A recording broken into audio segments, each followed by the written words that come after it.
What are you gonna do for vitamin C? You're gonna get scurvy. Your gums are gonna get weird.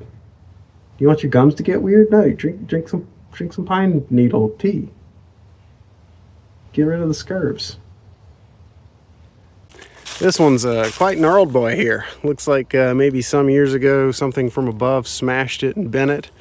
And now it's got these two straight leads coming up off that bent branch. They're pretty tough plant. It's kind of strange how they just seem to kind of die sometimes. Seemingly for no real reason after growing for many decades in just a pile of rocks, as you can see around here. That's sort of their habit. Let's get a close look at that. It's just sort of branches with sort of shingle-like, scale-like imbricate needles on them. And that is different. This is something that's kind of cool about this plant. I see a little baby over here. That is different than their babies. This is a baby Eastern Red Cedar right here. Look at that. It has proper needles, little spiny things, kind of poking out like that. Feels very bristly. It's almost like a cat. It's nice to pet this way. Feels awful to pet the other way. They just kind of stab into you. Yeah. Compare that to the adult plant. You see that wild difference in growth habit. When they're small, they grow like this, and when they're bigger, they grow like that.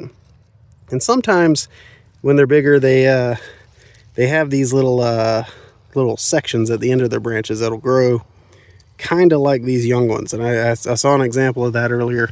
Might wander back to that. But came out here because I knew a bunch of them were around here. That one.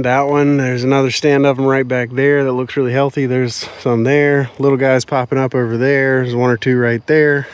They're all over the place back here. And I was hoping to eat some of the quote-unquote berries.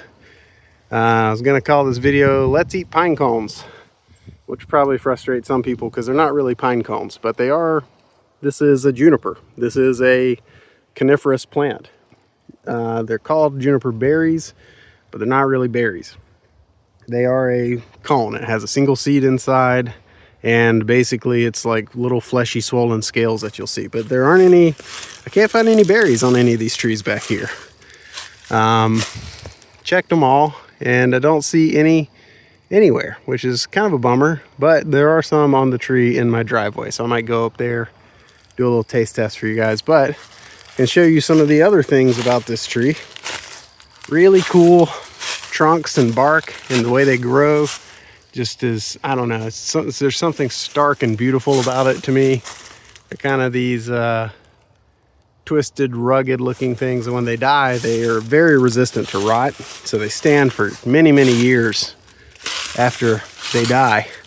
Actually, here's an old dead one right here next to this guy. But I don't know how easy it is to see. There's a weird spot on that bark right there. Normally, the bark is this sort of papery, peely, flaky stuff, right? And then right there, it's much rougher, not as peely, strange area.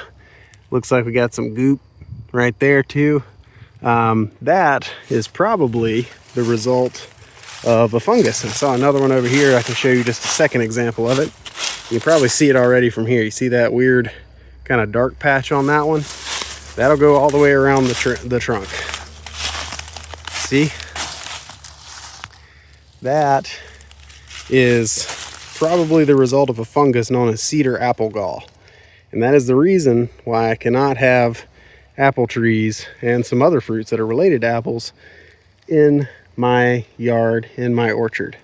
Because at a certain time of year, when the conditions are right, that area of that trunk will probably explode with these bright orange jelly-like fingers sticking out of it. And basically that exact same thing happens to the fruit of apple trees if you grow them too close to cedars.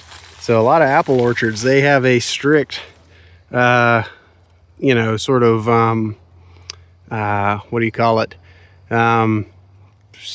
the separation. They will go around their apple orchard and for like a quarter mile or something cut out all of the cedars.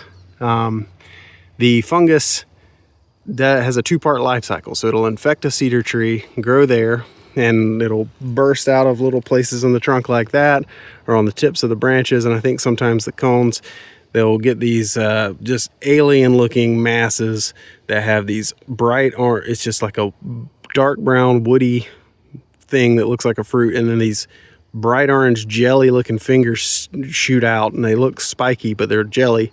And eventually they droop and start to sag and liquefy and drip off. It's just really, really gnarly looking. I'll see if I can find a picture of it and show you guys. I've taken a few because it's bizarre when you find it. You can't help but stop, take a picture, poke it, jiggle it with your finger, you know, what you do with weird stuff. But anyway, yeah, so the fungus infects the cedar tree, goes through half of its life cycle, produces spores, releases them out into the world. That is what the fruiting body, that jelly thing, does. And then those spores hopefully go and find something in the apple family and grow on that. And then they infect that tree, and they go through their other half of their life cycle. And they have to bounce back and forth. They're sort of obligate dual parasites. That's probably a better term than that, but they have to do half their life cycle in the cedar, and then do half their life cycle in an apple, and then back to the cedar. That's why it's called cedar apple rust. Really, it's just a bad disappointment when you find, you find like a Juneberry or something, which is in the apple family, and you go up and just all of the berries just look like alien snot.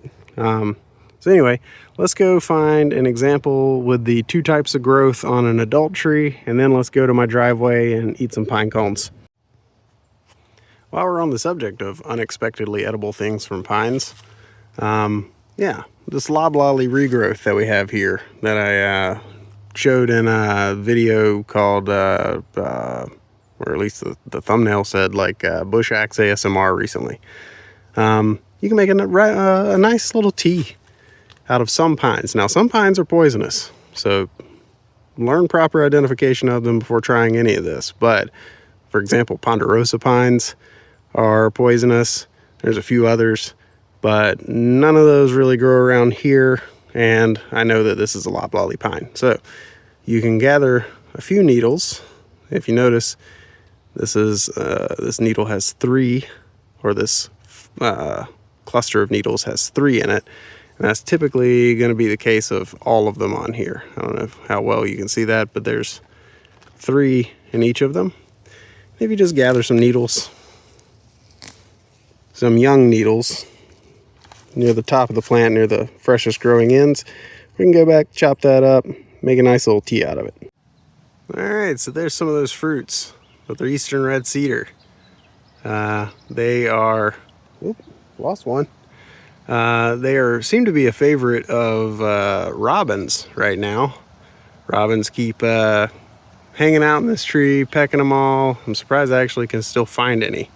But really cool looking. That sort of hazy blue in this thicket of green. And there's actually a little bird feather right there next to a fruit. But let's see here if I can get look at this awesome camera work. Pick some of these. There we go. So yeah, it's just this sort of chalky blue small berry, quote unquote berry. They're actually, like I said, just a bunch of swollen scales of a comb. These are conifers. But I'm gonna pop these in my mouth, give a little bit of a taste test for you guys. All right, so first off, just a note of caution. These are not supposed to be consumed in large amounts. They're supposed to be just a little bit of a flavor in something. They're used to flavor gin. I've seen some meat recipes with them in it and things like that. But they are not meant to be consumed in large quantities. They contain a chemical called thuhone, which is just it's toxic in large quantities. So just now that that's over, let's do a little taste test.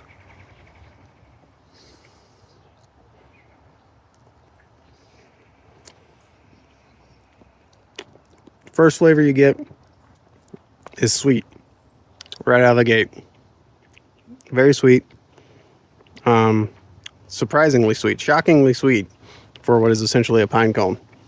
I mean, you pick something off one of those trees, which there's another one down there. Doesn't look like it should give you anything sweet. There is a single seed in them that is quite hard. And the second flavor you get is a resiny sort of flavor. I mean, pretty quickly pick up on the fact that you're basically eating a pine cone. Then the sweetness goes away entirely.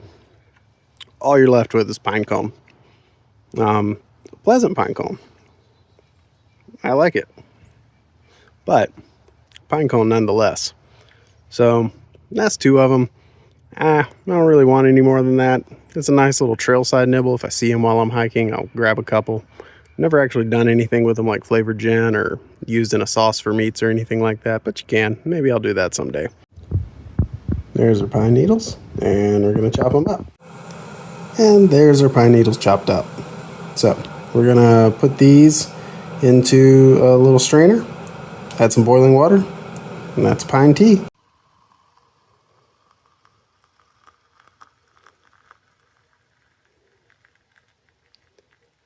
Immediately blasted in the face by pine. Very, very piney aroma off those.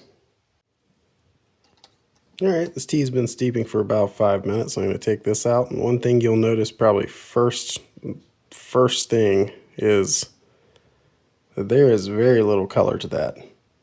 Other than the tea and coffee stains of my mug here, the scratches from spoons in the bottom of it, looks just like water, right? But it's going to be a good bit of flavor in this. And like I said, vitamin C. You got the scurvs, get rid of the scurvs. Drink some pine needles. But let's take this out to the workshop porch.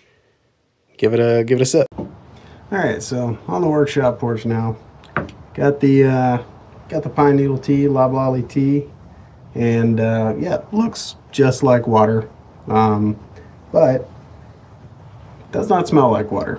It smells like pine. It smells like a Christmas tree, honestly. So give it a little sip.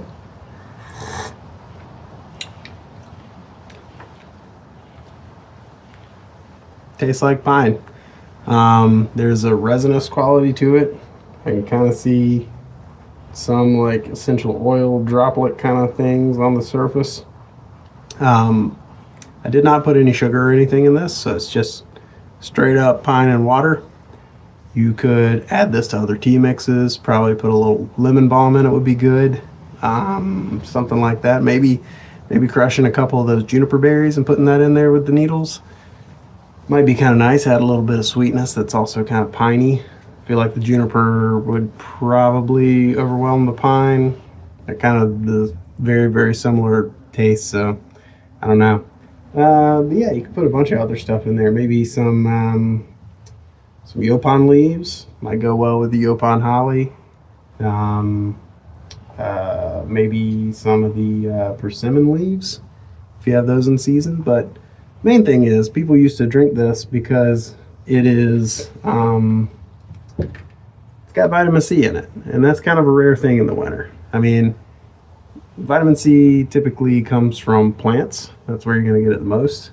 You're going to get it in leaves, and if you look behind me, I mean, it's winter. There aren't any leaves. What are you going to do for vitamin C? You're going to get scurvy. Your gums are going to get weird. You want your gums to get weird? No, you drink some pine needle tea. Get rid of the scurvs.